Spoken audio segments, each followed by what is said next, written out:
अस्सलाम वालेकुम। आज की वीडियो में हम बात करेंगे मीज़ल्स वायरस की। मीज़ल्स वायरस जो है वो क्या कराते हैं, मीज़ल्स डिजीज़ कॉज कराते हैं, जो कि यूजली प्राइमरीली जो कि चाइल्डहुड में होती है। और उसकी जो एक कैरेक्टरिस्टिक्स होती है वो एक हमें मैकुलो पेपुलर रैश मिलते हैं ओवरऑल बॉडी में। इसकी इंपॉर्टेंट प्रॉपर्टीज़ क्या हैं कि ये single standard non segmented RNA containing वो है वायरस है, और इसकी नेगेटिव पोलैरिटी है।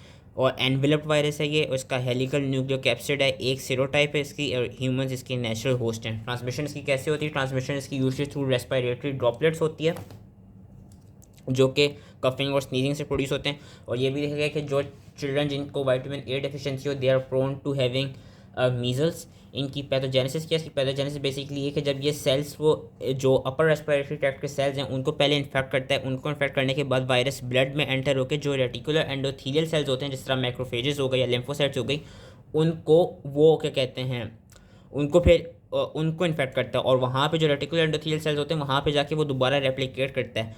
उनको इन्फेक्ट करने के बाद और वहाँ पे दोबारा रेप्लिकेट करने के बाद वो फिर ब्लड में स्प्रेड करता है, और ब्लड के थ्रू वो चला जाता है स्किन में। स्किन में एक वो रैश प्रोड्यूस करता है। और वो जो रैश होते हैं वो बेसिकली प्रोड्यूस क्यों हो रहा है? क्योंकि जो स्किन के लेवल पे आपकी जो वेस्कुलर एंडोथेलियल सेल्स होते हैं वो मीजल्स वायरस के साथ इन्फेक्टेड हुए होते हैं। एंड वो जो वेस्कुलर एंडोथेलियल सेल्स हैं जो कि मीजल्स वायरस के साथ इन्फेक्टेड हैं, उनके खिलाफ जो साइटोटॉक्सिक टी सेल्स क्या कहते हैं, रिएक्शन प्रोड्यूस कर रहे होते हैं। साइटोटॉक्सिक टी सेल्स उनको अटैक कर रहे होते हैं, जिसकी वजह से हमको स्किन में एक रैश लाइक अपीयरेंस मिलती है।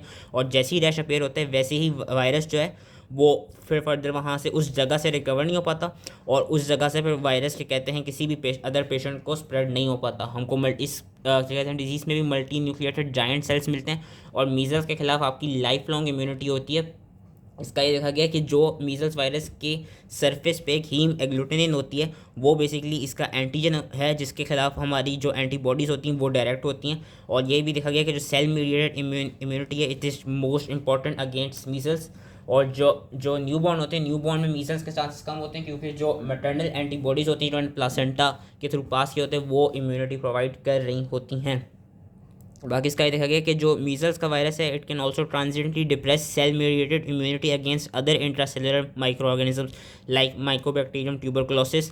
क्योंकि इसमें ये देखा गया कि जो मीजल वायरस होता है वो जो मैक्रोफेजेस पे CD46 रिसेप्टर होता है वहाँ पे जाके बाइंड करता है, और बाइंड करने के बाद वो जो इंटरल्यूकिन 12 है उसकी प्रोडक्शन को सप्रेस करा देता है, जिसकी वजह से देयर इज़ अ चांस कि जो बाकी वो हैं माइक्रो ऑर्गेनिजम्स हैं उनके खिलाफ भी ह्यूमन ज़्यादा प्रोन हो जाए। क्लिनिकल इसकी फाइंडिंग्स क्या है? इसकी 10 to 14 डेज का इंक्यूबेशन पीरियड होता है, और फिर एक प्रोड्रोमल फेज आता है जो कि कैरेक्टराइज होता है फीवर के साथ। और 3 C's हमें मिलते हैं। 3 C's कौन से होते हैं? एक C कंजंक्टिवाइटिस, कोरिजिया एंड कफिंग। और इसकी जो और इंपॉर्टेंट कैरेक्टरिस्टिक है वो हमको मिलती है कॉप्लिक स्पॉट या कॉपलाइक स्पॉट्स। मैं तो कॉप्लिक्स कहूँगा, सो कॉप्लिक स्पॉट्स। कॉप्लिक स्पॉट्स होते हैं, ये Koplik spots basically bright red lesions होते हैं, और उनके दरमियान में बिल्कुल सेंटर में वाइट सा डॉट होता है, और ये हमको यूजली बकल म्यूकोजा में मिलते हैं। और फिर फ्यू डेज लेटर वहाँ पे मैकुलोपेपुलर रैश प्रोड्यूस होता है, और मैकुलोपेपुलर रैश होते हैं वो सबसे पहले फेस में प्रोड्यूस होता है। फेस में प्रोड्यूस होने के बाद वो फिर जनरली जो आपकी लोअर एक्सट्रीमिटीज़ हैं, जिस तरह पाम्स हो गई, सोल्स हो गई, वहाँ पे जाके वो फर्दर वो होता है क्या कहते हैं, प्रोसीड कर जाते हैं उस लेवल पे।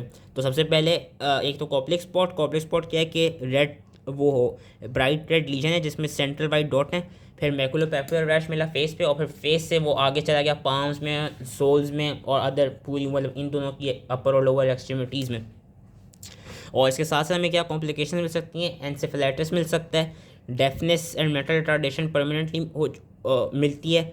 Primary measles giant cell pneumonia मिल सकता है। सेकेंडरी बैक्टीरियल निमोनिया भी मिल सकता है, बैक्टीरियल ओटाइटिस मीडिया। और एक और जो कॉमन चीज़, जो रेयर चीज़ हमें मिल सकती है वो है subacute sclerosing panencephalitis. These are some of the complications which can be founded in the clinical findings. उसके बाद ये देखा गया कि जो प्रेग्नेंट वुमेन होती है अगर उसमें मीजल्स हो जाएं तो it will increase the chance of her having still birth. ये मीजल्स में इंपॉर्टेंट है कि अगर मीजल्स प्रेग्नेंट वुमन में हो जाए तो जो उसका फीटस बॉर्न होगा it will be still birth.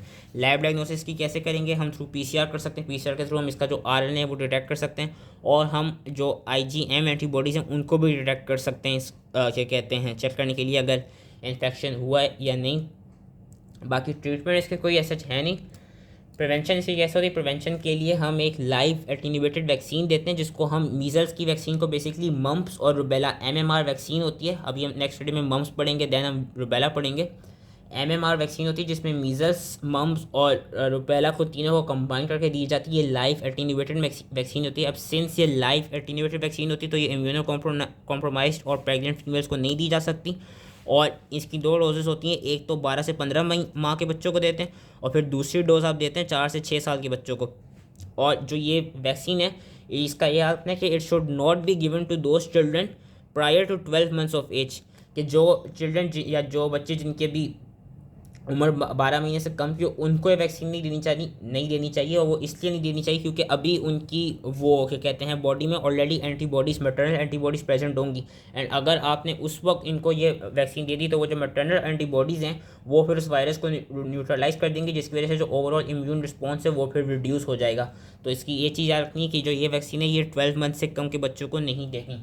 So that was all related to mumps. I hope easily समझ में आ गया। ये एक क्लिनिकल पिक्चर दी हुई है कि पहले इसमें सही से नज़र नहीं आ रही, लेकिन ये मैकुलर पेपुलर रैशेज हैं जो पहले फेस पे अपेयर हुए फिर ओवरऑल बॉडी पे अपेयर हो गए। सो that was it. I hope easily समझ में आ गया एंड थैंक यू।